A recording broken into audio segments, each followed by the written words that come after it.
Hürmetli vatandaş bugün leksiyelerimizle başlayımız. Leksiyede Sedan Hacı Roz, Washington'dan sözleyimiz. İşte kelime vaziyet doğrusudur söz azsa. Japonya'da ötküzülüdüğün Osaka'daki 20 devlet görevi yeğene de şu mezgilde Prezident Trump bilen Reis Xi Jinping görüşmekçi olan şu peytlerde hazır. Cumhuriyet Partiyası Merkezi Komitesi'nin siyasi bürosu ciddi yığın açtı. Değil. Onundaki Amerika Koşmuş Ştatlarının Prezidenti Trump 7. 25. günü Aksaray'da İran'ı imborgu kılış, siyasiye yani imborgu kılış tedbiri imza koydu. Bu bir vaziyet. Bir yerde bu İran'dan burun eğiz almaya gelgeni demişsiniz ama bu katım nimiş ki bunda çıkıp kaldı deyseniz bu çünkü münasebetli taraflarıma bağımlı neyme benim prensipçe. Onundaki Şangan 26. günü katta namayış kılmakçı oldu. Onun kendi Tayvan'da ötküzülgen namayış doğrusu sizlerge yetkizdik. Bu namayış 100.000 kişilik namayış oldu bugün. Duvi torbeti neyme dedi. Tabii müstakillik. Tayvan'ın tabii müstakillik hareketi bu kaçınkı namayişte gevdelendi demediği şunun münasebetlik mavzu koydu. Bugün şu vaziyette devir kılgan aldı vatandaşlara. Leksiya sözlerimiz. Birinci mavzu. Prezident Trump bilen Reis Xi Jinping söhbet kuruştan burun Cumhuriyet taraf, Amerika tarafga qattiq söz qildi. Chiqchoq nokta G'arb matbuotlarining diqqatini qo'zg'adi. Mavzuda xabar 6-oyning 24-kuni Doviye torbiyada e'lon qilindi. Xabar bunday boshlandi. Cumhuriyet Savdo Ministerligining muavin ministri Wang Shouwen 6-oyning 24-kuni 20 davlat guruhiga qartilgan muxbirlarni kutib olish yig'ini ochdi. G'arb matbuotlari Wang Shouwenning so'zlagan so'zlarda Amerika qartib so'zlagan ikki taraflik mazmunni xabar qildi. Birinchi, Wang Shouwen har ikki tarafning o'xshashla suhbat jarayonida yo'l qo'yishiga chaqiriq qildi.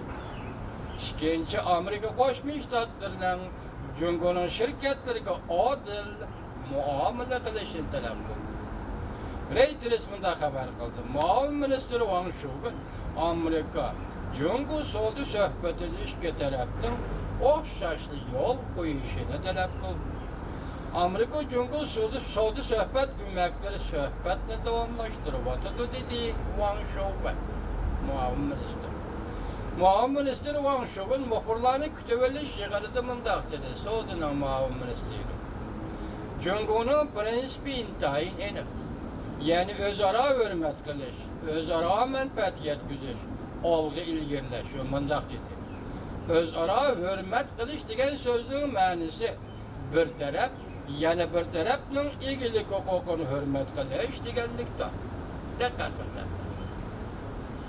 O'zaro hurmat qilishni Savdo ministrligining muavin ministri Wang Shouwen tushuntiryaptiki, o'zaro hurmat qilish degan so'zning ma'nosi bir taraf yana bir tarafning egilik huquqini hurmat qilish deganlikdir.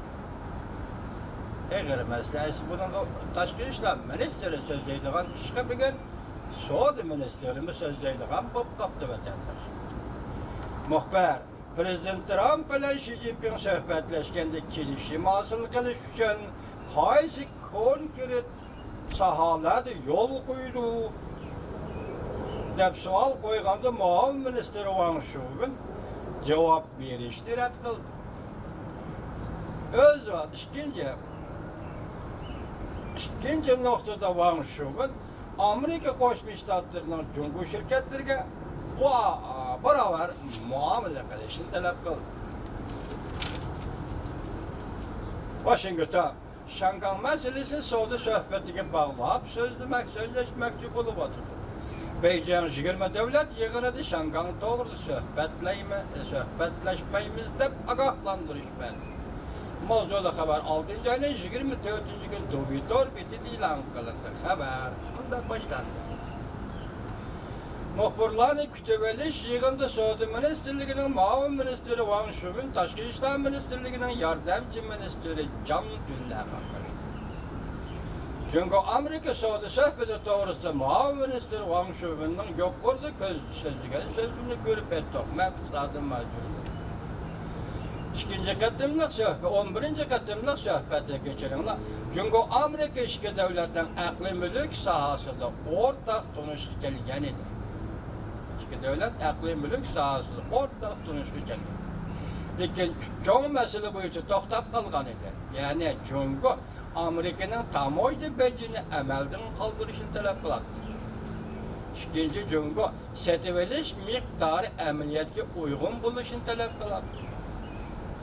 Çünki kelişim baraber buluşunu, ilgili hukuk ve kadir kıymet ziyan salmasına talep kıldı. Söhbət muş yerde toxtab qaldı. Demek bu Cumhur'a taleptir. Əməliyyat Amerika Qoşmuş Ştatlar ilgili hukuk zemin bütünlük verip takıladığın Şangan meselesini soğudu söhbetiga elip girip söhbetleşmekçi oldu. Ne kadar vatandaş. Əməliyyatda Amerika Qoşmuş Ştatları ilgili hukukka zemin bütünlüğü verip takıladığın Şangan meselesini soğudu söhbetiga elip girip söhbetleşmekçi oldu. Amerika'nın yukarı dercilik əməldarları şunda ifadələyən idi. Şangan'da nəşr qılınan bu Xuybav gazeti xəbər qılıb mundaq göstərdi. Kompartiya özünün gazeti Şangan'da nəşr qılındı bu Xuybav.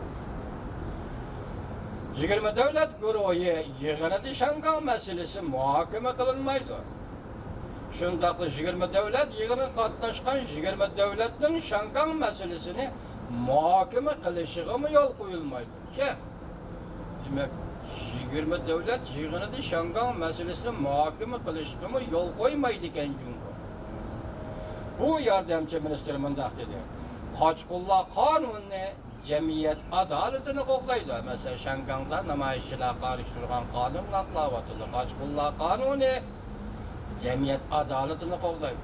Qonun tuzumning kam yerlarini to'liqlaydi. Bu harakat butunlay zarardir.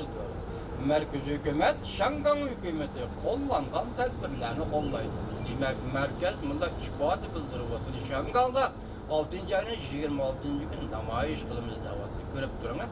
Hazır ot üstüge yağçaş değil genge.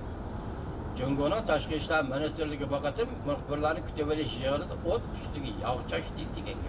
Sen tünügünle biz kechiktirimiz bu qonun dedi. Linjin yu shundaq dedi. Sen bugün bir yerde bayonot qilib nima da'vatisi bu adolatni qo'llaydi. Jamiyatga zarar bo'lgan qonun deydi. Demak, Şangandagi namoyish va Shanganda bo'layotgan ishlarga uchun bir ot desam ot üstüge yağçaştın gibi.